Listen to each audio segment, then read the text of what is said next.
Hello and welcome to the ReCommerce podcast, the podcast where we talk all things ReCommerce and circular businesses. Today we're going to go through the blueprint for profitable resale business.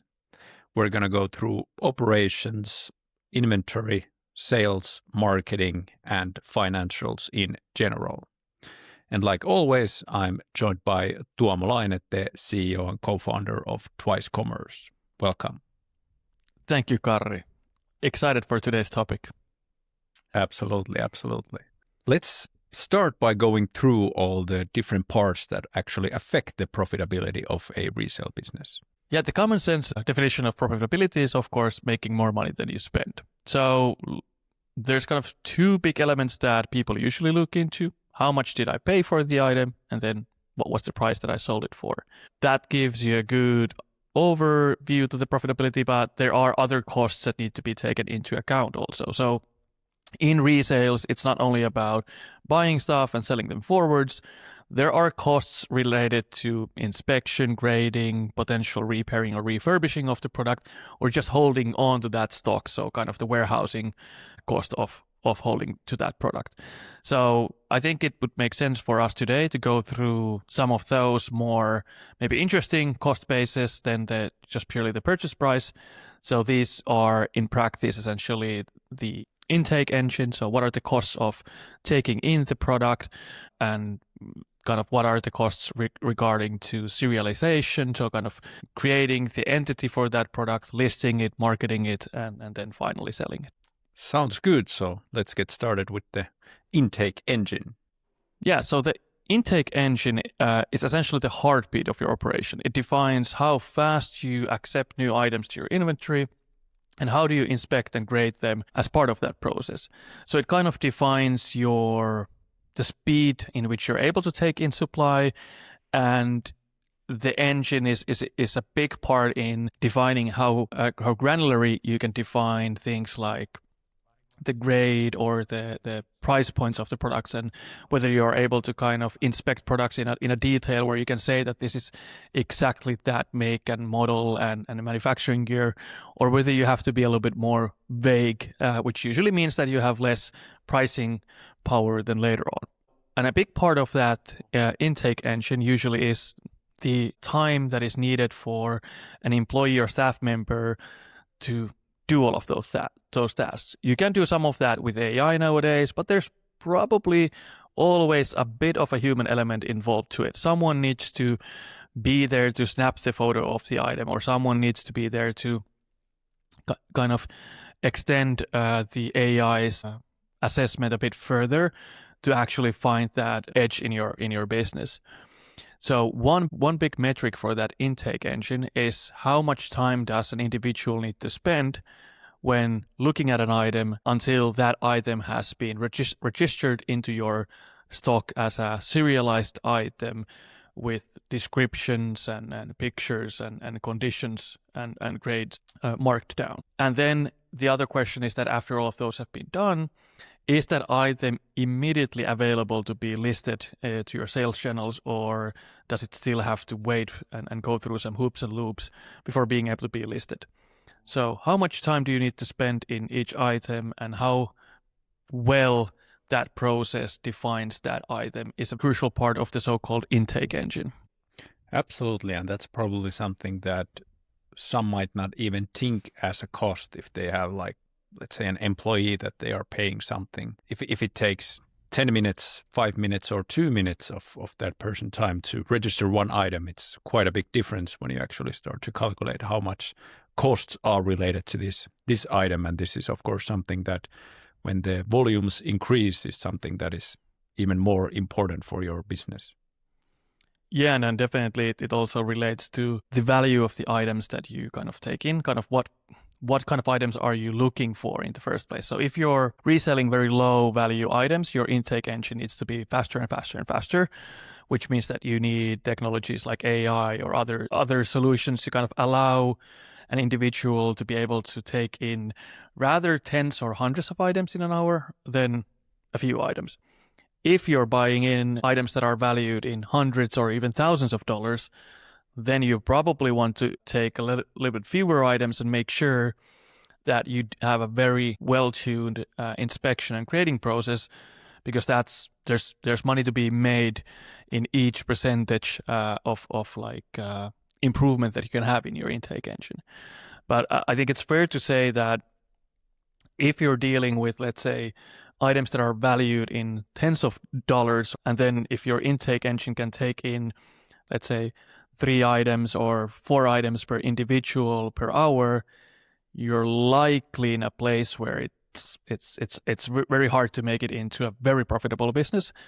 It can work as a side hustle or a side revenue stream, but if you want to scale that to be a big revenue driver and margin driver, you probably need solutions and digitalization on your intake engine to help you process the supply faster. How is Twice Commerce maybe helping with this intake engine?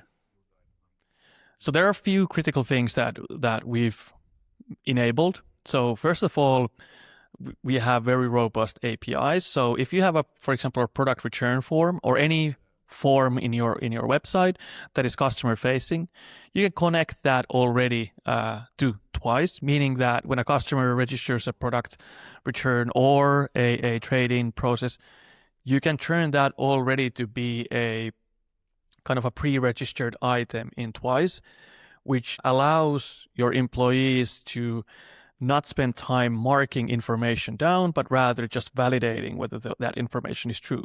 That can already be a huge lifesaver. The other one is that our AI tools can help enrich that input from the end user and customer by connecting it to your existing SKU mappings and so on, to again make sure that initial information from the customer can be already enriched by AI with all of the knowledge about your catalogs and so on, so that again your employee can focus more on validating the input rather than creating the input. That's, I think, one big element that we have. After the validation, if you find some errors, for example, in condition, it's a lot quicker for your employee to just quickly adjust it rather than kind of creating everything for the first time every time. Sounds like the online form type of intake is well taken care of, but what about if somebody just walks into your store or you are in some place and you want to quickly register an item that you have in front of you? In those cases where someone kind of arrives to your store and essentially hands you a item that you don't necessarily know even what it is, or maybe you have some vague idea, what we've enabled is that you can register stock also by just snapping a picture of that item. So essentially a staff member can use their phone or a shop iPad or tablet to snap a photo of the item, and then our AI compares that to the SKU base that you have and tries to identify what is this item against your existing SKUs, or then creating a new registration kind of outside your existing SKU base. And it does all of the basic stuff of figuring out what is this, what are the brands and what are the conditions and so on. So again, your staff member can very quickly register the item in, maybe based on that already handle the customer case there, and then later on refine that process further. So that's again where some of the advancements on AI and item recognition comes in very handy, that product returns or that inflow of products can be as easy as snapping a photo of the item. It seems like there is a lot of things that can help both online and offline. And next, about the serialization, so something we already touched upon is that the unique item that you are registering or taking into your inventory is actually stored as individual item rather than just being one of many under one SKU, but actually having detailed condition that is like a digital twin of this item. Yeah, for sure. So like the alternative would be that you kind of just say, maybe you have a SKU for a return and you just kind of manage the quantity there. But the benefit of serializing that intake from the very first step is that as you kind of validate that information and enrich it further to that serialized entity, you can also start attaching unique costs and so on. So if there's a cost attached, for example, to the time spent on that item, all of these can be started tracked individually. So it helps you in 2 ways. It helps you to, first of all, in overall evaluate the efficiency and and operational level in which you're kind of running your intake engine. So you can do like analysis later on, but also it allows you to kind of double click on individual items on seeing that, all right, all of these are, for example, of the same make and model, but there's a little bit different conditions, or the source from which it was acquired differed a little bit, and these can be then used both in your pricing decisions later on as you list these items out to be sold, or they can be used as you analyze profitability in general, seeing that are there certain purchase sources or certain conditions or certain makes and models that you wouldn't otherwise catch with a generic SKU that drive profitability to be better or worse. So that serialization, I think, is at the core of allowing you later on to make decisions on an individual basis on how do we want to list it out, how do we want to price it, and then analyzing what are some of those profitability drivers in your overall operation or in the kind of supply that you're acquiring. Absolutely. And it sounds like when you go to the item level, you are still, of course, able to aggregate. You can easily say that, hey, this is how much revenue and this is how much costs I have going on in my business. But when you are able to actually later on analyze on item level or maybe SKU level, you can see that even some items actually they have a very high resale price, but they are actually the ones that are also incurring a lot of costs. So maybe the profitability actually comes from different items that might be lower value and so on. So I think having that data on like the most granular level, like on the item level, of course, enables you to aggregate it, but it also enables a lot more analysis and understanding of your business, like what are actually the profit drivers. Yeah, for sure. I think, like you said, the key thing there is that serialization that goes beyond simple SKU aggregation just allows you to both understand and achieve a lot more regarding your business and the items that you sell out as your business. So serialization is a thing that should exist from the get-go. And then services like Twice allow you to be flexible and smart with the serialization, that you can have traditional SKU tracking alongside having a serialized view to all of your items, and you don't have to make like catch-all decisions that everything is serialized. You can kind of make decisions that certain items are serialized, certain items are not. Certain items you just want to kind of follow more in a batch level because maybe the value is such that it makes more sense, or so on. But it is the dynamic and flexible nature that is needed if you truly want to scale your operation as a multi-channel, so meaning that you sell both online and in-store and maybe in marketplaces, or even as a multi-location retailer. You need that ability to be able to gather serialized data to be able to make better decisions as you improve your business. And that's really at the core of it. But it's not a game of either or, it's actually kind of both. You need traditional SKU mapping with that extended ability to serialize items in those cases where it's needed. Absolutely. And especially when we are talking about maybe higher value items, that information that you capture during the refurbishment or maintenance, something like that, can actually also be something you communicate for the new buyer. So you can say that, hey, for this specific item, we put a new battery in it or something like that can also increase the value and the perceived quality of that item. And if you have that in your record, you can also use that to communicate towards the buyer. For sure. And I think this is a great example on what I also was driving after when saying that all of these events that you record to that item can be turned into also kind of pricing power, since customers most likely in many categories value the fact that you can have a item specific declaration of the kind of, whether it's a refurbishment or kind of track of the source of where this item arrived to you and all of these parts. So that serialization allows you to produce a lot more trustworthy and valuable documentation to be attached to the resellable item. Absolutely.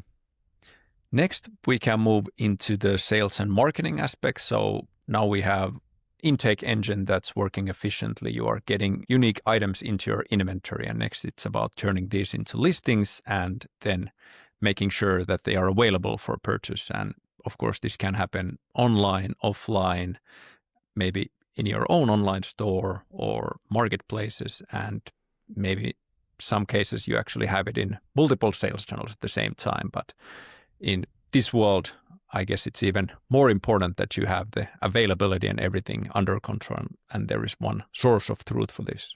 Yeah, definitely. It's kind of when you have a serialized inventory tracking that is also connected to your warehouses. So if you have a multi-location operation, it is very important that you can be very flexible in how you decide in how you actually put these items out to be listed and to be purchased by customers. And what I mean by this, that you have many layers that you want to probably make some decisions on.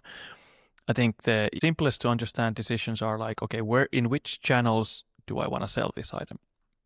So, and in those channels, as I list them out, what kind of a listing do I have for them? You might want to have different prices for different sales channels. It's maybe cheaper in store, more expensive online, and so on. You might want to take into account that marketplace's specific nature. So if it's, for example, a very niche marketplace for product enthusiasts in that specific product category, you might want to spin out a listing that is more granular in its details, more techy, more catering towards that customer base. Whereas on another channel, which might have a more generic audience, you might want to keep it more generic.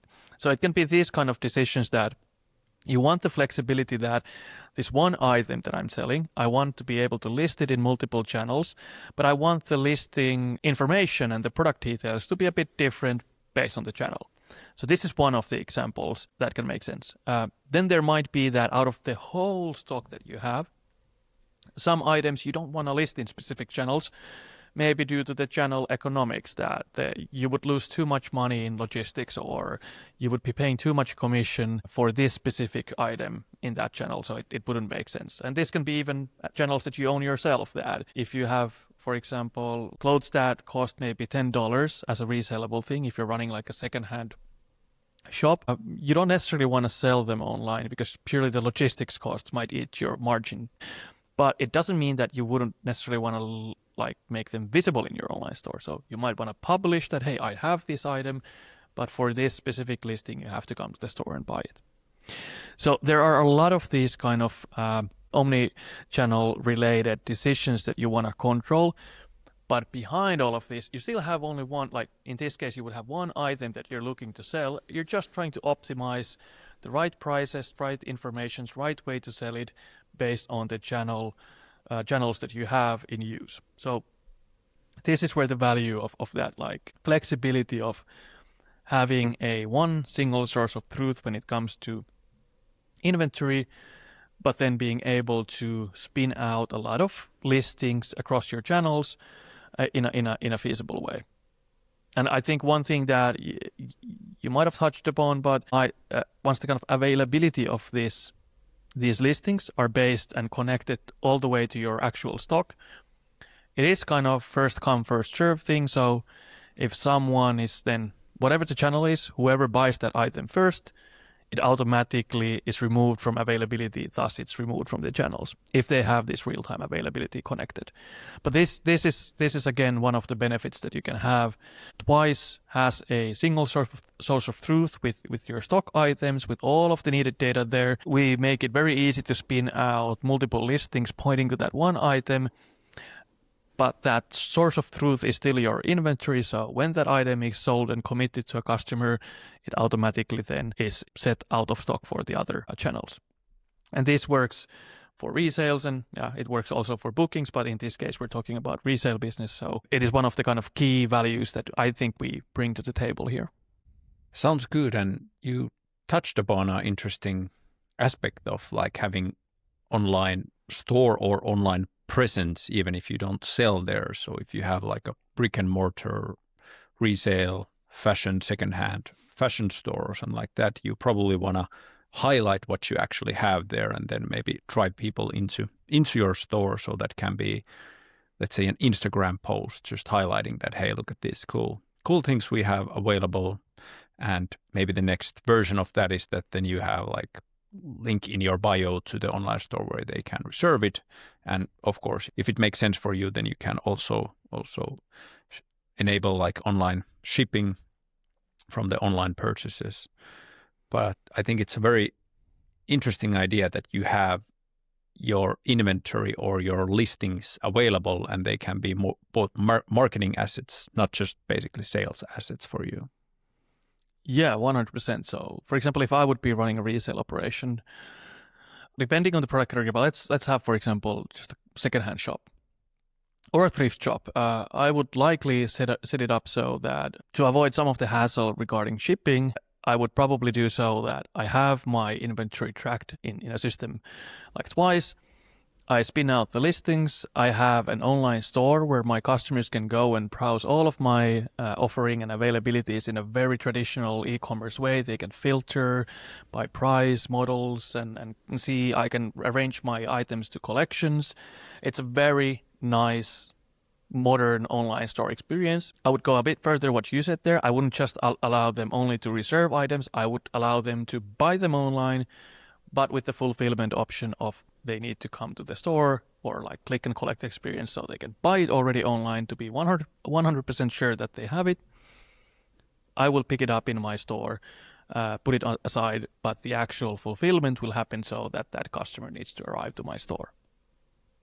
And then you mentioned Instagram posts. I would probably, I would probably market my business in Instagram. I would have some highlights of some of the items that I have. Always link a link to that specific listing in my online store because I do want to teach the users that at any given moment they can go to my online store to browse my availabilities, be able to even buy stuff online and then come and pick it up later in store when it's a suitable time for them. I do want to sell both offline and online at the same time. I want to make sure that people commit to their purchases online. It's more of the fulfillment part that I'm maybe optimizing that, maybe trying to avoid some of the shipping costs. If I have a local customer group, or for some items, I might be even willing to ship them because they are so valuable and that it makes sense to do that extra hassle on that part. The other reason why I would be doing this is probably that I know that every customer who arrives to my store, even though they purchase something online, it's going to probably browse through the store environment also and maybe learn that, hey, maybe they can bring their supply in also here. So maybe I can acquire some new stock from these customers from items that they're not using anymore. This is very similar to when we did our episode with Kid to Kid and Uptown Cheapskate, that it's like they're thinking that they are local community retailers. Online sales doesn't always make sense unit economically, but online marketing makes a lot of sense for them. And from my point of view, solutions like Twice allows you not to say that, hey, I don't have an online store because it doesn't make sense to ship online. You can still have an online store. You can still have pretty much your whole catalog available there to be browsed. You can just make sure that online store has a fulfillment setting set to click and collect in that in-store environment. That customers can easily see what's the availabilities in your store or multiple stores if you're a chain of stores. And this is something that I would even see that if you are running secondhand shops in a city, you might even locally want to kind of join forces to make sure that all of your stock is available in that online store, just to drive general awareness across different stores. But that would be my thinking around on how to optimize your online sales for secondhand or resales operations. Sounds like a great plan, and I think that kind of has the benefit in either case. So even if the customer only comes and picks up that one item that they purchased online, it's still a lot faster because it's already been paid and they just kind of come and collect the item. But as you mentioned, most likely when they come to the store, they might be looking at the other stuff, and there might be some advertisement that, hey, we also buy back stuff and so on. So it's going to basically work as an advertisement and kind of creating this relationship a lot more than if you just ship it. And maybe this way they are actually learning that, hey, there is this cool shop and maybe I go there next time just to browse, or maybe that's the place that I wanna sell my used items. So that's a really, really nice way to handle the resale business both on and offline. Yeah, for sure. And if you look at many of the secondhand shops, I think many of them might have an operation where they have some stuff or some marketing at some marketplaces like Vinted or similar. But based on our insights on like asking why it hasn't been more, let's say, widely adopted model that they would have all of their items also listed online and to be purchasable there and then collected in store, it kind of connects to all of the parts that we talked about. Historically, it has been too burdensome for them to create that digital twin for all of the items that come in. So it has been too burdensome to create that digital stock and then to spin that stock into sales listings. And even though they would have done it online, they would have not had it like been smoothly connected to their in-store sales. And if that would be the case, then having kind of a inventory that can handle this multi-channel, so online store and in-store sales paradigm. And I think this is one of the key value points that we're bringing as a service to these players, is that they can now have a very quick, efficient way of registering stock in a professional, digitalized way, have that traditional in-store environment where they can sell items out in a like a traditional way, and automatically, while doing so, having their online catalog and online store stay in sync with everything. And I think that's really at the core of how to do things. And it's really kind of constantly creating this digital footprint online for your customers, whether they're new or returning customers, to see your catalog, what kind of items you've had and what might be coming in, because then all of this is kind of almost like free marketing. So the friction points of that intake engine, once that is solved, and then this kind of automatic syncing across channels, then it becomes very easy. And I think that's something that Twice has now done. And historically, that hasn't been easy. And that's probably the reason why historically many second-hand or thrift stores or resale operations have not necessarily run operation where they both sell online and offline at the same time.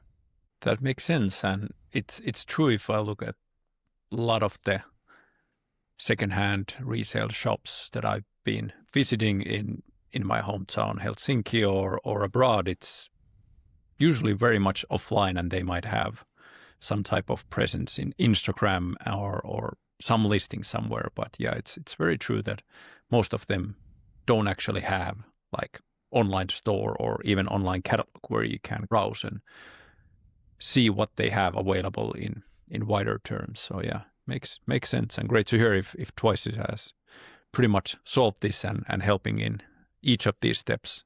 For sure, and I think it's worthwhile repeating is that for anyone listening, that there's always then the levels in which you can go about it. You can do a very simple way of this, not focusing too much on fine-tuning the listings and just like making a very lightweight way of keep doing this.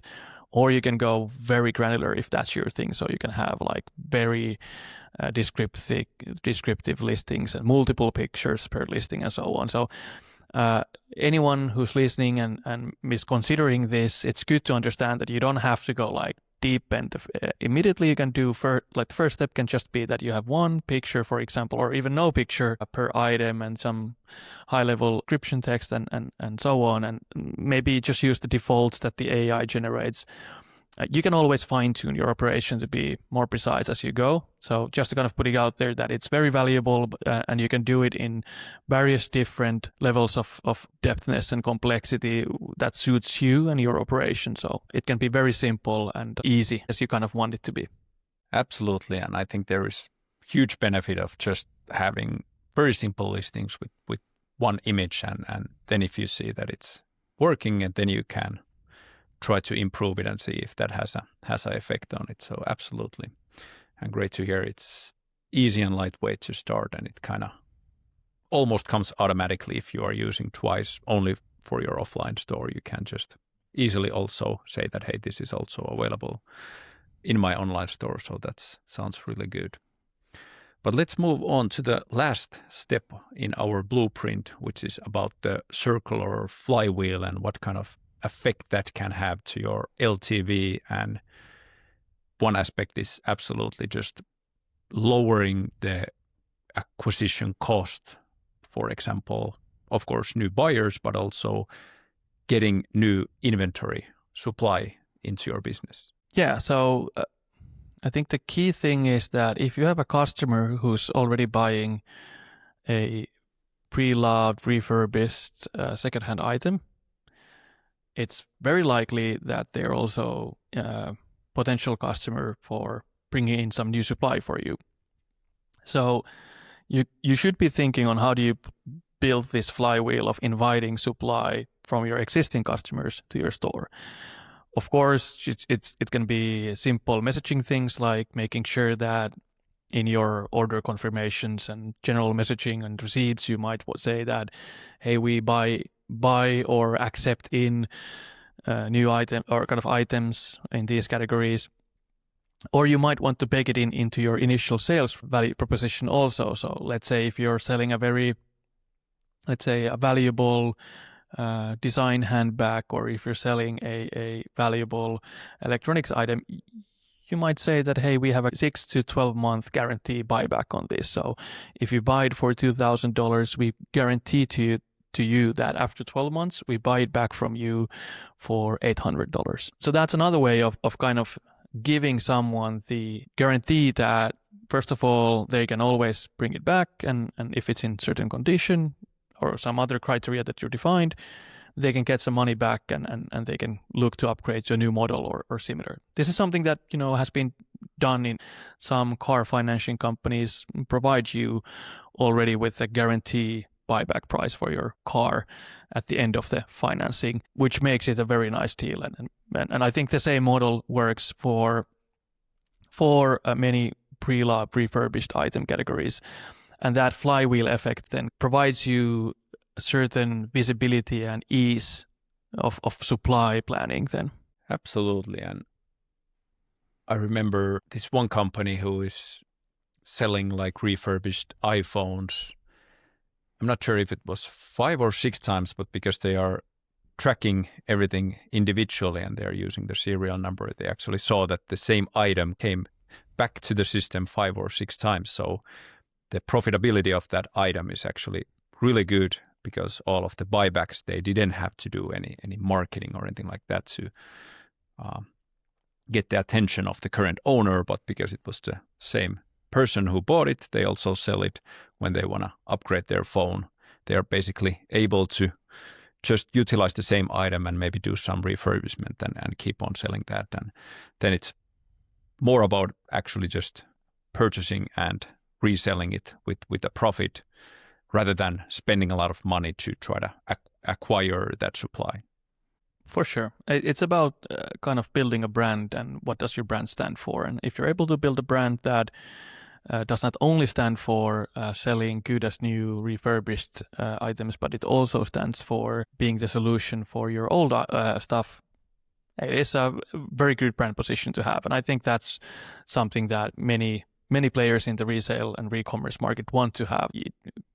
It would be easy to forget to say that, hey, we are also here for your old stuff. And of course, there are secondhand players that do not take in supply from end users, but rather they buy from like aggregators.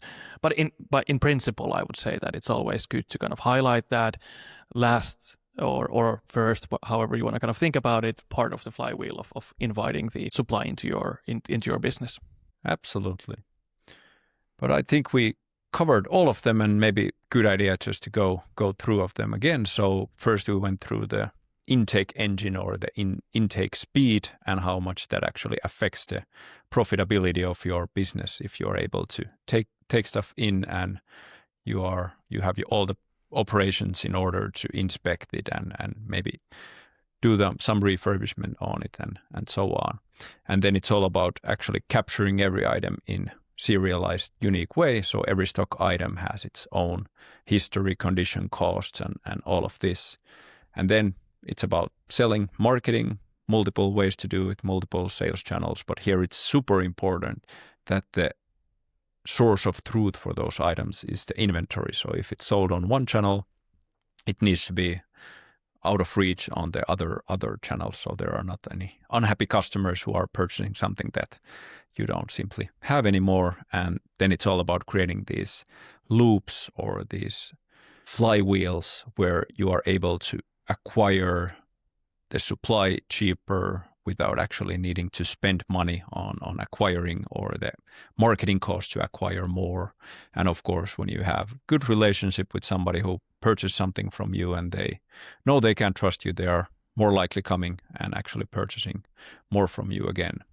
And it sounds like Twice Commerce has pretty much something for all of these steps to actually help pretty much any size company to get up and running and start to optimize their business.